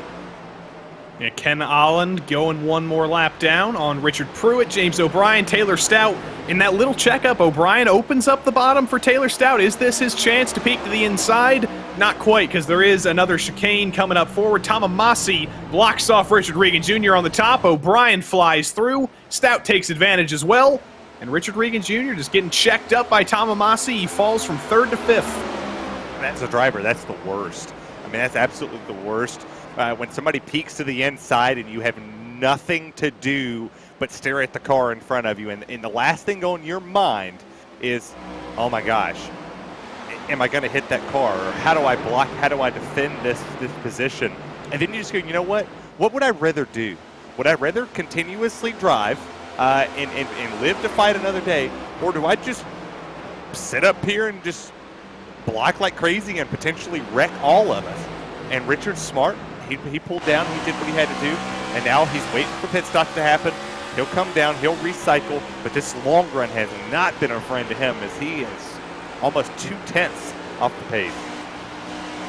Stout parks it behind James O'Brien. Now up front, Matthew Long and Abner Acosta. That was as high as 2 seconds between them for the race lead, but through the lap traffic, through the end of this run, Abner Acosta has decimated that gap. Matthew Long passes Clayton Ham to put him one more lap down. Abner Acosta next on the scene. The lapped car giveth, the lapped car taketh away. And Abner Acosta loses about 2 more tenths and falls 6 tenths behind Matthew Long for the moment. Green flag stops have to be coming soon here. It's going to be 70 laps on this stint soon. I frankly think these guys are going to wait until the caution comes out. If it does come out, they don't want to go a lap down. They don't want to go 2 laps down, actually. Pit road is so slow here. This track is so short, even though it is a mile long. If you do pit, you do risk the possibility of going 2 laps down. Yeah, this is the hard part. Is you got 2 drivers right here that are, I'm going to say, throwing the gauntlet down. As you see a lot of the front runners coming down. Strout, Walter comes in, Harvey's in. A lot of your front runners that, I know this is going to sound awful, and I don't mean to sound like this in any way possible. I don't think it matters that 3rd on back pits. Like, I don't think if you're Matt Long or if you're Abner Acosta that you care that 3rd on back's coming down pit road, because you have such a lead that even if they come down and go 2 laps ahead of you, well, that's only 4 seconds that you gained. So even then, the Matt Long and Abner Acosta comes down in pits, they gain it right back. So they're in a ballpark of their own. These 2 drivers going to play a classic game of chess at one of the hardest racetracks, and what was probably one of the most prestigious racetracks that they raced on in the Cup Series, or which was the Winston Cup Series. They don't care. This is getting dicey. Pat Harvey coming out of the pits. Ken Olland on fresh tires a lap down, though. I worried for a moment there. We were about to go 3 wide with our race leader. Didn't happen, though, but if Matthew Long wants to come down pit road, he's going to have to wait a little while longer, because you can see the effect of fresh tires on Pat Harvey there. He's going to blow by Matthew Long and get one of his laps back. If he stayed side by side there, I was going to say, if you're Abner Acosta, you're pitting. You're pitting the moment he's side by side with somebody and you're not. And you just drive down and pit and take that extra lap. You take a 2-second lead. You're riding the exact same lap time. Here he comes. Yeah, Matthew Long is in. Daniels and Regan exit pit road. But here is the replay, I believe, of Taylor Stout getting into a little bit of trouble through 3 and 4, lapping Tamamasi. Actually, I think this is a live shot of Taylor Stout. Forgive me there. This is Taylor Stout trying to get 3rd place from those drivers who pitted. Acosta stays out. Brett Punkari stays out as well. But there is just an absolute calamity elsewhere on the track, because Rich Regan Jr., is all over the place. Taylor Stout trying to take advantage. Matthew Long is in, and basically a lap behind now. That's how long Matthew Long has been on pit road. Abner Acosta's finally in as well. That's weird that he waited as long as he did. Like, he waited that lap. I would have figured you would have came down and done it, but we get a shot from our trusty insider here that Medina almost cost Abner on pit entry. I wonder how much time that's actually going to cost him, because you look at the live shot up top with Matthew Long, you look at the bottom shot here with Abner Acosta sitting on pit road, and pit exit. He's gone. Blows by him. Yeah, he's gone, and he's gonna. Oh no! And that's a race leader, Brett Pancari, trying to get down to the bottom because he has to pit here soon. He's still yet to pit, but Matthew Long, Code Brown again. Well, and that might have just helped Abner because that just slowed and checked him up. So it checked Long up for quite a bit, and oh my goodness. Well, look who's in second. I mentioned that Taylor Stout was thinking about a Dirty South 1-2 when he was riding in 6th. He came in earlier than everybody else, and he has jumped Abner Acosta. Taylor Stout finds himself in P2. Yeah, well, I missed Stout coming in. When he came in 6 laps prior, so I completely overlooked him pitting. So the top 3, would have had that opportunity. But with 6 laps on your tires, you got to think he's got a gap here. About a second. Abner's probably going to catch him, and he's going to pass him. If he doesn't pass him in the next 20 laps and we see a caution, everybody will pit, and then you'll see, okay, heads up, what does the Dirty South guys do? Do they stay 1-2, or does it become an Abner versus, Long fight? Did you see that checkup right there? That was massive. Pancari still out there. Richard Pruitt out as well. They're just stretching this for as long as they can humanly go. I can't imagine they can go much further. I have to imagine they're going to have to hope that the caution comes out maybe in 5 laps or so, or else they're going to be out of fuel, but they're going to extend this for as long as possible. I think they're good on fuel. I think they're fine. Pancari and Pruitt are leaders. They're not going to be good on fuel. They should be good for a minute. I mean, the caution came out on lap 50. Now, you got to think about that too. They could have went probably about 80 laps. If it's 100% fuel, you can go about 65 to 80 laps. You got a minute. The 924 comes in, but you got a while on the fuel strategy. It's the tires that are the problem here. Pruitt is in. That should mean that Pancari's in here soon. Pruitt, unfortunately, for his valiant effort there, it's not going to pay off for him. He's probably going to fall a good 2, maybe even 3 laps down. But here is Taylor Stout, still trying to just stick with his teammate. He's on 4-lap older tires right now. Hasn't been quite as strong over the long run as his teammate has, but if we do get that caution, if he can stick with him, we do know Taylor Stout is strong on the short run. He has won in the PRL NASCAR Cup Series before. He's just trying to hope that Abner Acosta doesn't get between him and his teammate again. I know I'm going to sound like the oddball out here. If I'm Pancari, I'm staying out. I'm staying out until that thing either reads 0 on fuel or they say, hey, you're about to blow a tire. Because we're coming to 50 laps to go. There is a lot, and I mean a lot of cars near each other. There's a lot of cars a lap down. There has to be somebody. You look at the track map here. There's a lot of packs of cars that are sitting in here, and somebody's not happy with somebody else. You don't go this long at quote-unquote a short track and not get mad at somebody. There's payback out there to be had. Matthew Long basically going to be finding lap traffic for the rest of the night here. Chris Hudson should be a fairly easy lap car to pass. He is multiple laps down after entering the race a little bit late. Had some internet troubles, I think, or something. Wasn't able to join the race until about 10 laps in here. Long should be able to make easy work of him reasonably soon, but I do say that. Chris Hudson is on 7-lap fresher tires than Matthew Long, so he might be slower right now, but he is on fresher rubber. He might be 11 laps down right now, but he's showing no signs of letting Matthew Long by just yet. I mean, there's sense in moving, but why not? Why not just sit there and ride, do your thing, but you look at the battle for 6th and what would be 5th whenever Brett does come down pit road in that 35. Our race leader at the moment, but our net race leader is Matthew Long. This would be for 5th. here in a little bit. But Pat Harvey's done a great job here this afternoon. I don't want to jinx him in the 67 machine. I know this is my first time doing Cup this season. I don't want to be that guy that just comes out here and starts jinxing drivers like I have already. Tamamasi is the next lap car they've got to deal with here. Tom has been doing a good job, and the caution has come out. Brett Pancari says, thank you very, very much. The caution comes out at potentially the perfect time for Brett Pancari. Who was the caution, though, is the question. Break out the Panopticon, break out the spotlight, because we do have a caution. Clayton Ham and our race leader, Matthew Long, and Chris Hudson and Stephen Hassett, all right ahead of your race leader again. He barely missed it, but he missed it. Oh my goodness. I hope we get an on. Here we go. We're on board with Matthew Long. I don't even think there were inches. I think there were nanometers between those two. Whoa! You probably could have put a piece of paper in between that, but remember what I said. Stay out till that caution comes out, because it was destined to happen.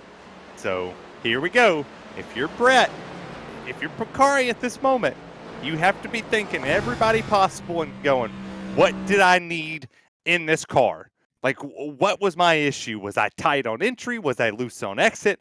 And just throw something at it and go, okay, let me drop the right rear tire pressure down, maybe 2 PSI. Let me go down.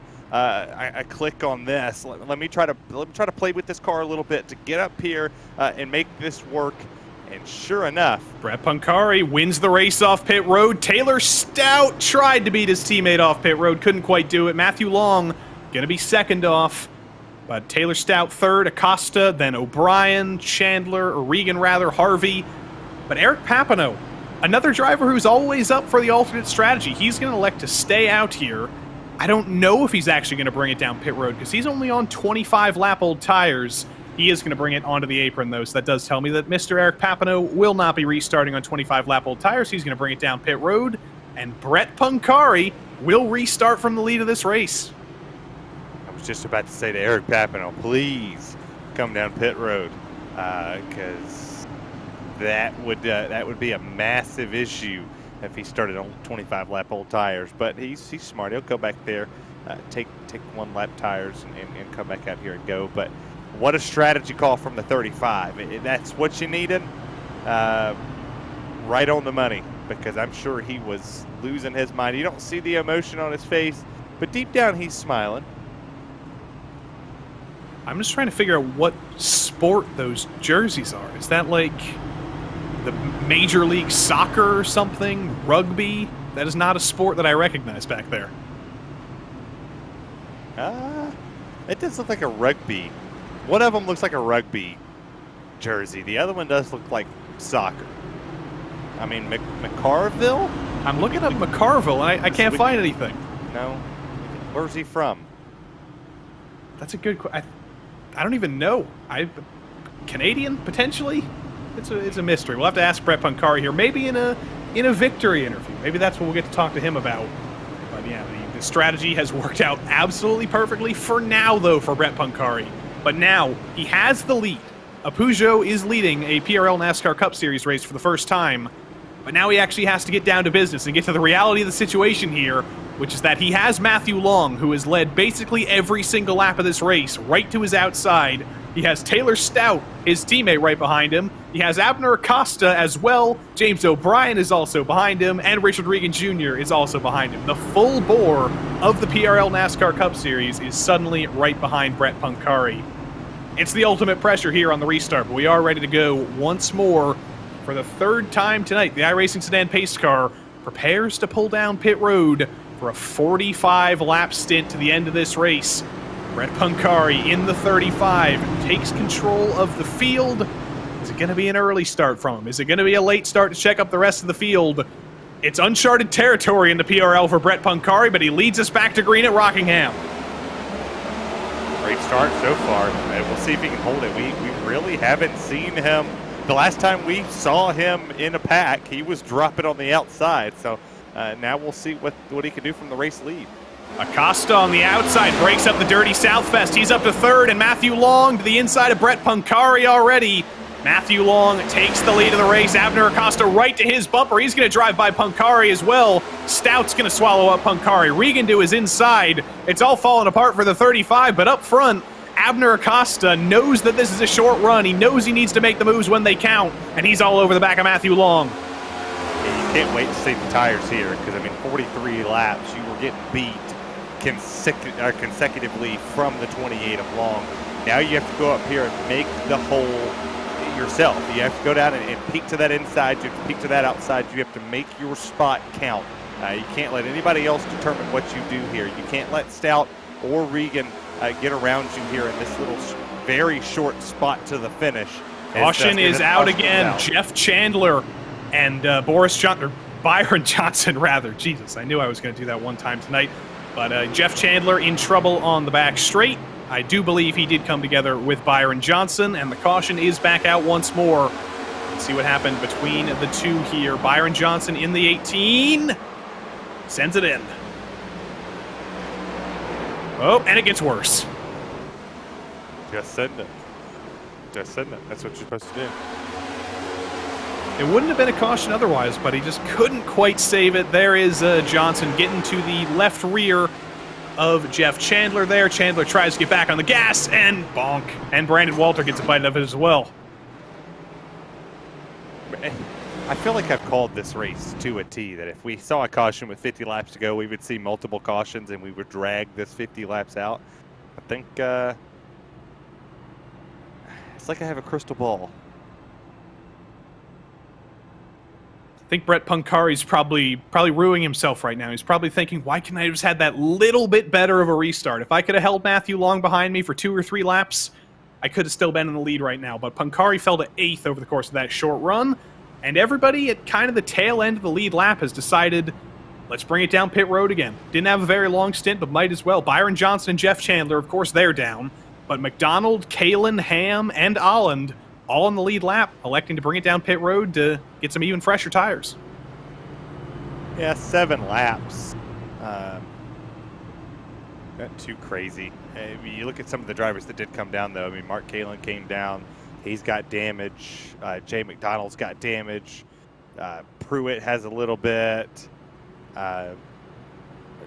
Most of the damaged cars have brought it in that just have a little bit on the right front or the left front. So we'll see if that changes a little bit of their speed. They'll be faster in the corners for a couple laps, and then it'll even itself out. But the way I always look at it is, regardless of what you do, the fast people are going to be fast in an open setup world. Those drivers, the setup will speak for itself. Tires will only mask for about 5 or 6 laps.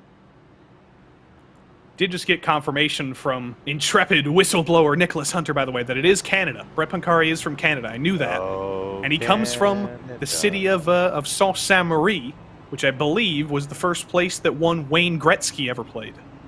Our home and native land. God, I love it. It may have been Wayne Gretzky at Sault Ste. Marie, or it might have been Bobby Hull. It was one of those Canadian hockey legends. That's one of the few things I know about hockey. You definitely need to learn more about hockey. It's a really, really good sport to watch. I just lose the puck. You know, I'm looking at the TV. It's like, where'd the puck go? It's too fast. I can't follow it. You're not supposed to. You follow the puck with the person who's skating the fastest to the other end. Yeah, but then I'm like, there's too much going on here.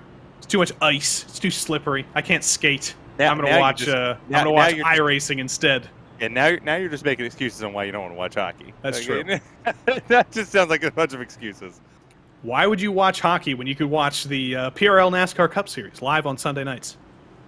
Well, that's what I'm doing. I'm missing a hockey game. I'm not missing the playoff game. I'm playing 2 roles. I'm watching here, and I'm watching the Baltimore Ravens having a 1-point lead into the 3rd quarter over the Cincinnati Bengals. The only hockey team I truly care about is the Hartford Whalers. They should be brought back from the dead, and they should be revived. I'll be back into hockey if the Hartford Whalers come back. And I am ready to get back into the race here because Matthew Long is back in the lead of this race. Abner Acosta is outside. suddenly it looks very, very familiar to the previous restarts of this race. And I guess that's a good thing for Taylor Stout, because he has a teammate ahead of him. The two Dirty South racing drivers can finally get that pesky Abner Acosta out from between them if everything goes right. The iRacing sedan pace car pulls off onto pit road once more, and Matthew Long takes control of the field once more, and it is a great restart for both Dirty South racing drivers, absolutely perfectly aligned, and Abner Acosta already falls to both of them. Was a good jump there on that bottom. That outside lane really hadn't done much, and it still hadn't done much.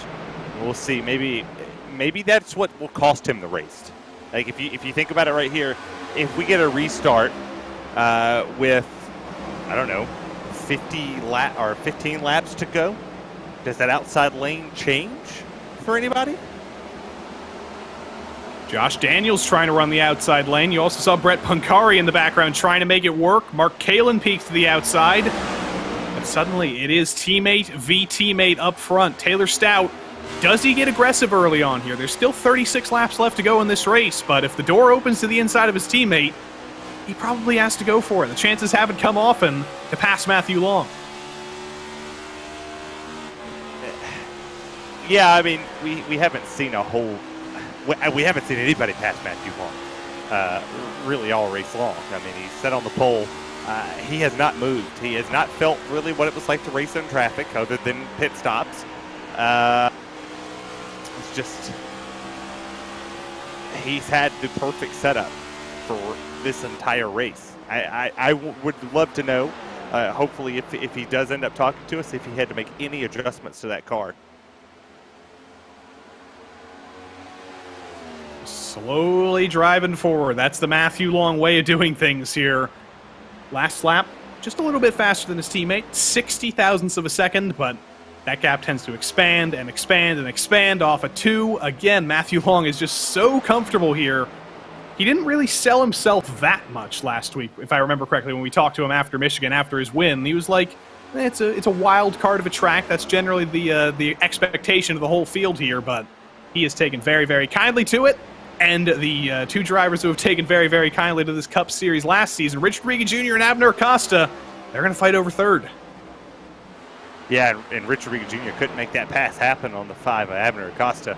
He kind of washed up there and backed out of it. And now we'll see short run speed. Obviously, Abner hasn't had it. You talked about the 66 having that speed. He's caught up to the back bumper of the leader there. So we got to fight for the lead. We got to fight for third. We got to fight just about everywhere in this racetrack, and they've checked out from James O'Brien back there in 5th. Joe Hoggard as well. Great restart from him, past Josh Daniels, past Pat Harvey as well on that early burst of speed, and he is challenging James O'Brien now. Could he be the driver who breaks the James O'Brien top 5 streak here? Just going to follow him in line here. No runs up to the high line for Joe Hoggard. That's different from what he's been doing earlier on in the race. I guess he's learned something. He's not using the old high line. I was about to call him. I was about to give him the nickname Joe Hogger, or Joe Hoggard, the high line hogger, because we can't do Kyle Strickler, the high side tickler, but he's changed himself.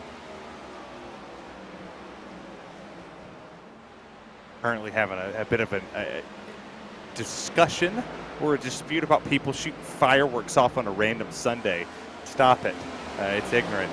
My dog can't have enough, and I'm tired of filling his prescription of anxiety medication because you want to be ignorant and shoot fireworks off on a Sunday. But this has been good battle. You see right here the 8 machine going after the 7. That's Ham and McDonald for that 13th position. Good 13th to 17th right on top of each other. And a lot of these cars do have a little bit of damage. So Richard Pruitt got some damage fixed under that last pit cycle. Ken Allen did as well. Byron Johnson did as well. It's kind of the used car lot here of drivers who are still rolling, trying to pick up every last piece they can. And all of them sit right behind Brett Pancari, who's kind of, to be honest, settled into the natural place in this race around P12. But he is the first driver who doesn't have any damage with that whole train behind him. So he's probably not too uncomfortable right now.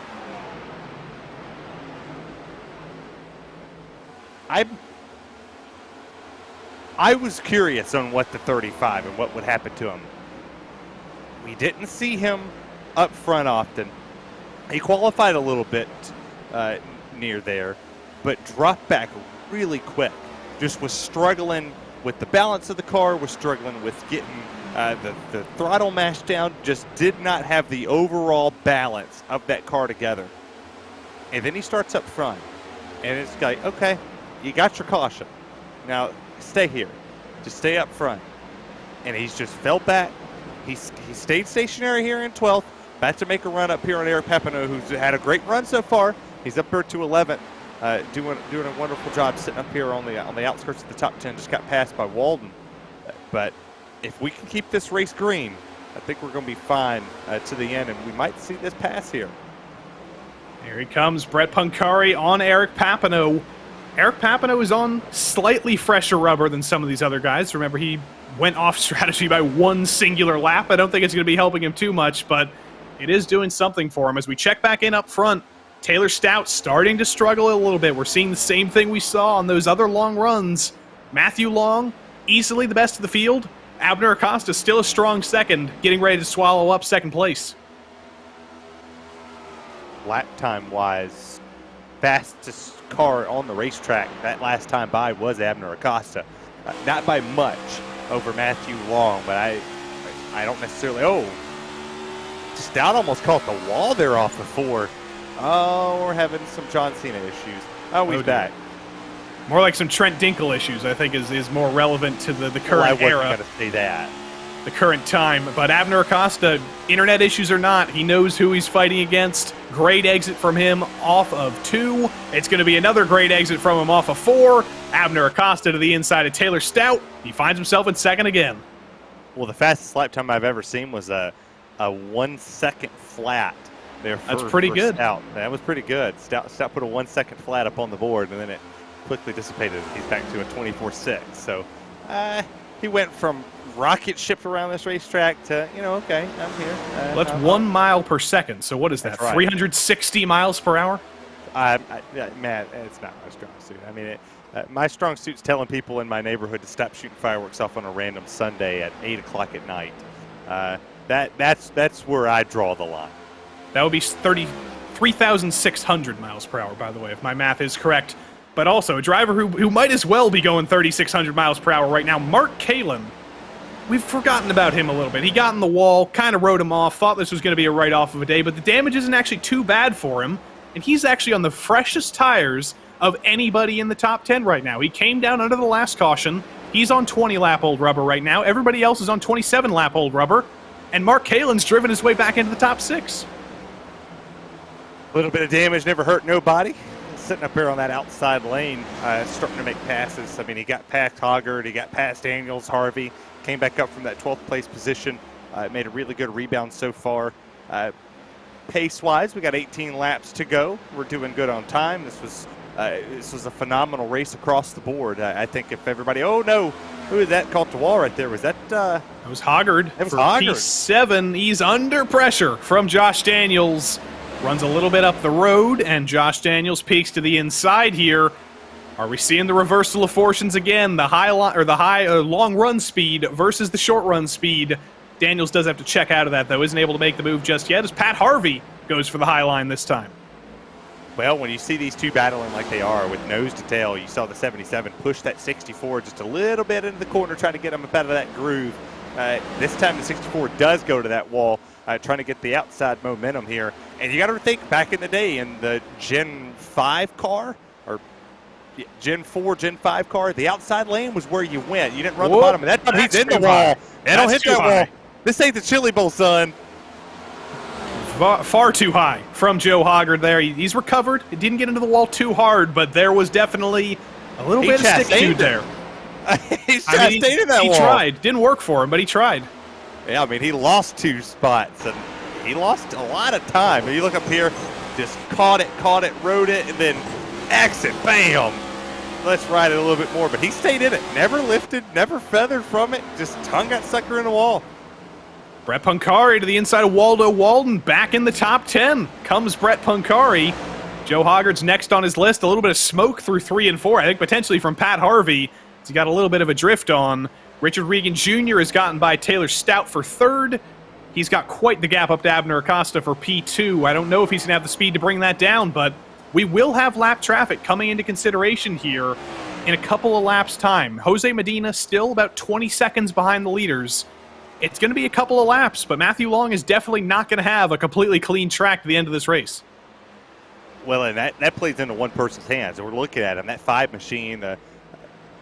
This should be the only opportunity he's going to have, because lap time-wise, and this is my favorite part, I think everybody knows that when it comes looking at lap times and looking at what these drivers are doing towards the latter parts of this run, right now, Abner's faster, but he's only faster in certain times. He'll get 2 or 3 laps where he's a 10th or a 100th faster, and then he'll have times where it evens out. Right there, it was a 24.958 for Matthew Long. It was a 24.972 for Abner Acosta. So they're playing peekaboo back with each other. Like, okay, I can go faster than you for 2 laps, and they just keep holding serve, doing what they got to do. That time by, it's going to run in favor of Abner Acosta by like 2/100ths of a second. So starting to play cat and mouse here towards the end of this go with 10 laps left. Trying to do the math in my own head. Jose Medina is about 8 tenths per lap slower than our race leader, so we will definitely get caught here. We do have this battle for position now. Mark Kalin might be on fresher rubber, but he was pushing quite hard there, and he's been caught again by Pat Harvey and by Josh Daniels. At top 6 suddenly doesn't seem so comfortable as Pat Harvey goes to his favorite high line again. Mark Kalin's in danger of getting swallowed up. Yeah, I feel like I called that too. I mean, there were 6 laps. Those tires mask for a little bit. They don't mask for long. Harvey tried to go to the bottom. Once you get used to that outside lane, you go back down to the bottom. You try to change up the rhythm that you roll in these corners. You're going to notice the difference real quick, and he did. The 67 bobbles just a tad bit, gets past by that 77 of Daniels, put him up to 7th. Now your race leader, it's down to 0.5 of a second that separates him here. 8 laps to go at the line, and you do see in the foreground there, Jose Medina, the lapped car, will be here for these drivers to deal with, and he's not the only one. There's a couple of drivers multiple laps down, preparing to get lapped. Tom Amasi, I think, is coming up soon on track as well. But here we go, the first lap car for Matthew Long to deal with. Jose Medina not going to get out of the way. He's still on the lead lap. He doesn't need to get out of the way. I don't think he'll put up too much of a fight on Matthew Long, but it's going to be an interesting thing to navigate here. Jose does get out of the way. Long gets the easiest possible run there, but it's not over. Tom Amasi's next. Yeah, but Tom Amasi's going to have to move. 4 laps down, he does. He gets to that outside lane. He's not going to put a fight up. If you're fighting to stay on the lead lap towards the end of the race, you have every right to sit there and fight somebody. Absolutely. You sit there and fight the leader all day long. If you're multiple, move. And there you saw that. No laps down, about to go 1, he moved. They should not catch any more lap traffic here. We should be fine to the end unless something catastrophic happens and somebody falls off the pace. Quite a bit. We should be clean sailing here and see if maybe Abner Acosta can knock 0.8 of a second off.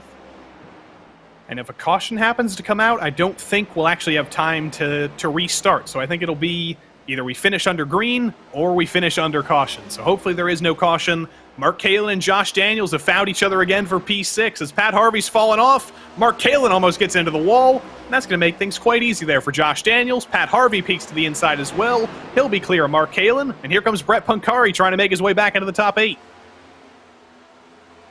Oh, and he almost lost it. I was trying to say what I was going to say until he saved it and didn't wreck it. But that outside lane on old tires, especially when you burn them up and put a lot of heat in them, it ain't fun no more. As you see Abner now, he's looking for every little bit possible, trying to go up here and find some speed to catch Matthew Long. He tried that outside lane. He's going to try going back to the bottom, washing it back up, running the traditional line here in 1 and 2. But so far, it has just been all Matthew Long all race. It's been all Matthew Long all the time for the past couple of weeks. He was out of contention for the whole of 2022, doing other things. Whatever else he had to do, but he's back in the PRL NASCAR Cup Series, and he's back to his old winning ways. When he was with us in 2021, I believe he won races in every single season that year. not quite all of them. He won in Season 2, in Season 3, in Season 4. He was on a hot streak, and then we lost him, but now he's back. It's like nothing ever happened for Matthew Long, and he's prepared to take the white flag here. One more lap around.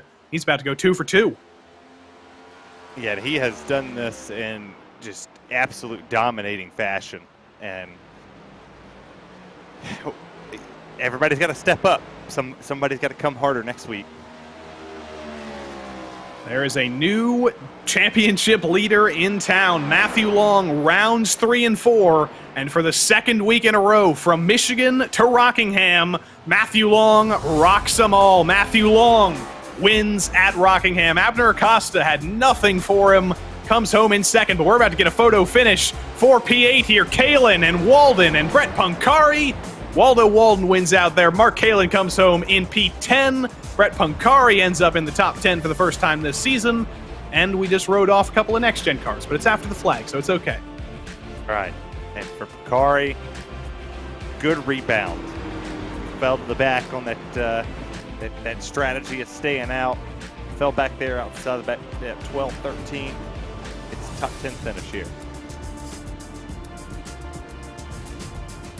Donuts for the second week in a row for Matthew Long. There's not much room to do him here, but he's got plenty of room to do his celebratory donuts. And he absolutely dunked on the field tonight. There was nobody who had any chance of beating him unless something crazy happened with the lapped cars. But he avoided twice 2 extremely close calls with drivers bringing out the caution. And he did not falter under pressure from the ultimate pressure from Abner Acosta. Matthew Long victorious for the second week in a row. We do have your full results here, and for good measure, he got the fastest lap as well with a 23.8. Abner Acosta P2 over Richard Regan Jr., Taylor Stout P4. James O'Brien keeps his top 5 streak up. That's 3 top 5s in 3 races this season for O'Brien. Daniels, Harvey, Walden, Punkari, and Mark Kalen rounded out the top 10. P11 right outside the top 10. Joe Hoggard tried to ride that high line, got a little bit of damage doing it too hard. Right ahead of Richard Pruitt, Clayton Ham, McDonald, Johnson, Olland, and Papano were the last drivers on the lead lap. Jose the Funky Cold Medina and Brandon Walter had struggles. They went 1 lap down. Johan Seminario went 2 laps down. And we start to get into the used car lot already. Jeff Chandler, Charles Sumner, Tom Amasi, Jordan Slater, I believe all brought it to the flag, but Lou Christian got kicked out from internet issues. Chris Hudson, Stephen Hassett, Robert Besaw Jr., Trent Dinkle, and Mike Witt rounded out the 30-car field here tonight.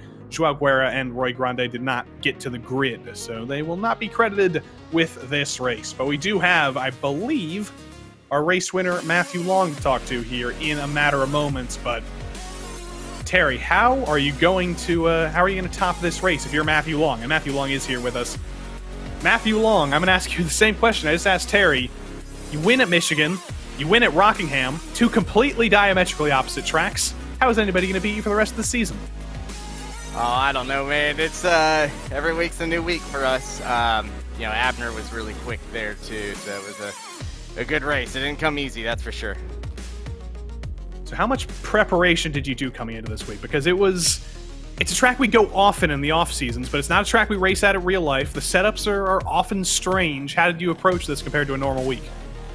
Well, first of all, it's not just me. And it's Taylor and Rich, and we got a couple other guys on the team, Bobby Anderson, Chris James. So, between all of us, everyone's putting in the work. I'd say I probably put in like 1,000 laps or so, maybe. A couple of good nights of testing, and then ran a couple officials, and then everyone else chipping in. And we landed on a pretty decent setup, I felt like. And well, congrats on the win this week, and Darlington coming up next week. We'll see if you can make it 3 for 3. Darlington's a fun track, man. I'm looking forward to it. Matthew Long, your victor this evening. Second place, Abner Acosta, will be with us shortly, I'm sure. But Richard Regan Jr. for Dirty South Racing is here with us, and he's here with Terry. Yo, Richard, what are you doing? What's up? Did you have a good time? Definitely not. Oh. Well, you finished 3rd, so you had to have some kind of fun. Yeah, finished 3rd, not bad. I suck at these next gens, and I don't know. I gotta figure it out here shortly. But awesome job by Nick and by Matt and Taylor for the setup was awesome. They've definitely been putting in a lot more work than me. I haven't had the time to do it recently, but definitely showing the speed we have as a team. Adjustment-wise throughout this race, I know the track changed quite a bit. Did you change anything on it? Yeah, I was tweaking here and there. I was pretty tight through the center all night long here, and there's not really much you can do to fix that in these cars during the race. So basically, just tighten the car up even more for the exit. I think even with the tight center, I was able to still have the speed. It's just I could never even breathe on the throttle. So didn't want to see that last caution come, well, the second to last caution come out. Kind of wanted to see that go green. I had a couple lap pressure tires, and the people ahead of me. Car was definitely the strongest it's been, and yeah, not bad. P3. Well, Darlington's next week. You can go out there and try to win it. We'll see. I got a love-hate relationship with Darlington. I seem to either win or wreck, so we'll see what happens. So a good time, Richard. We appreciate your time. Congrats on the P3. Thank you. Got to give a shout out to everyone at Dirty South. Chris, James, Bobby Anderson, Taylor, Matt Long, Reese Bogue, Spontan, awesome job. Neonism, you need a paint, go to facebook.com/neonism, tell them Rich sent you. Jay-Z Photography, Multiple Sclerosis Society, everyone at the PRL, and you guys at RaceSpot. We appreciate that. We'll talk to you next week. See you guys. Richard Regan Jr., your third place finisher this evening. We've got one more driver to talk to, and it's our second place finisher, Abner Acosta here. Matthew Long just drove away from everybody. How on earth, or how difficult was that out there? Yeah, he was really strong. I think I was tiny, like a little bit better at the end, and I was able to catch him, but pit cycles will come in or yellow flags. I was really looking forward after the pits, maybe for me to have the one lap advantage. Maybe I could have done something, but no, he was super fast. Obviously, got the pole, all the points available. Yeah, no, he was super quick. Darlington next week. We know you're strong there. We know it's a place that rewards the tire wizard. What are you thinking about next week? Yeah, I'm strong there. We just gotta, our guys have been busy with real life stuff, so we haven't been putting a lot of work on the sets. So we definitely have to work a little bit on that. I definitely did not expect to get second today. It was like last week. It was a really bad week too. But yeah, I think I'll do good at Darlington. I like tire wear and all that stuff. So hopefully I'll be strong. Congrats on P2 this week, Tire Wizard. We'll see you next week. Thank you. Before I leave, I just want to thank Private Label Team Hype and our sponsors Ethica and PRL and you guys at RaceSpot for broadcasting. Thank you. Always a pleasure. Abner Acosta, runner-up for the second race in a row in the PRL after finishing second to Elliott White at Chicagoland a little bit earlier. But that's going to be about it for us tonight, Terry. Rockingham, there was the possibility of chaos and calamity, and there was a little bit of it, but overall, a great race and a dominant performance from Matthew Long. Next week, we travel to Darlington. Difficult in its own right. Atlanta, the old scan, back to bumpy. Iowa Speedway, the short track. The one road course race of the season at the Daytona Road Course, and then Daytona Auto Club in Las Vegas to finish it out. That's going to be some dicey stuff. But Darlington next week, Terry. I don't know how much more you can say about Darlington. I haven't already said, but if you thought Rockingham was a challenge, well, it's about to get almost even more challenging. I absolutely love Darlington. I'm looking forward to it, to calling it Wednesday for the Truck Series, and then we get to talk about Spa. And I don't know if I'll be back next week for the Sunday show or if Taylor Burris will come back in to fill the spot. But if he does, he's in for a treat. And if I'm here, well, who knows? I might be in for an even bigger treat because I love Darlington. Lots of treats for you here on RaceSpotTV. This is not the only night of PRL action. This is actually just the start of the week. On Monday nights, you've got GR86 action and GT4 action. On Tuesday nights, it's a GT3 doubleheader. On Wednesdays, it's the PRL NASCAR Truck Series and the PRL NASCAR Xfinity Series. On Thursdays, it's the IRO4s and the F3s. And, of course, on Sundays, it's the PRL NASCAR Cup Series. We hope you'll join us for any and all of them here on RaceSpotTV, and we thank you for joining us tonight. From me, from Terry Radford, from producer Arjuna Kankapati, from Nicholas Hunter, we thank you for joining us. Until we see you next time, so long.